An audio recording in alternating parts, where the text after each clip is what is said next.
हाँ, सबको जय मसीह की। मेरा नाम वैभव जेम्स है और मेरी गवाही इस प्रकार है कि सन 2013 की बात है। मैं बस में ट्रैवल कर रहा था और ट्रैवल करते करते बस अचानक पलट गई और बस का बहुत भयंकर एक्सीडेंट हुआ। उस हादसे में कई लोग मारे गए, लेकिन प्रभु की दया से मैं बच गया। मुझे सिर्फ कुछ चंद खरोंचें आई उसमें। उसके बाद मेरा मेडिकल चेकअप हुआ, हर एक रिपोर्ट नॉर्मल आई। उसके 1 महीने के बाद मेरी शादी हुई। मेरी ज़िंदगी एक नॉर्मल तरीके से चल रही थी। अचानक एक दिन मुझे ऐसा लगने लगा कि मुझे पैनिक अटैक जैसा हुआ। मुझे ऐसा लगा कि मैं मर जाऊंगा। मुझे लगा कि हार्ट अटैक आने वाला है, ऐसा है। और वो सब एक एंग्जाइटी में कन्वर्ट हो गया। उसके लिए मेरे कई इलाज चले, मेरे कई डायग्नोसिस हुए, हर रिपोर्ट नॉर्मल आती थी। फिर मेरा साइकेट्रिक ट्रीटमेंट स्टार्ट हुआ। मैं 10 से 12 टैबलेट रोज़ सुबह शाम लेता था।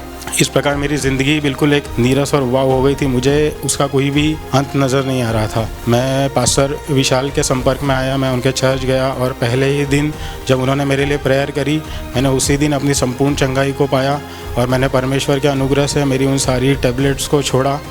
और वो दिन है और आज का दिन है। मैंने आज तक कभी उन टैबलेट्स को नहीं लिया और मैंने पूर्ण रूप से उस चंगाई और उस छुटकारे को प्राप्त करा। और इस सारी चंगाई का श्रेय सिर्फ और सिर्फ प्रभु यीशु मसीह को देता हूँ। उनके ही अनुग्रह से मुझे चंगाई प्राप्त हुई है। मैं सारा आदर, सारी महिमा और सारा गौरव अपने परमेश्वर को देता हूँ। Praise the Lord.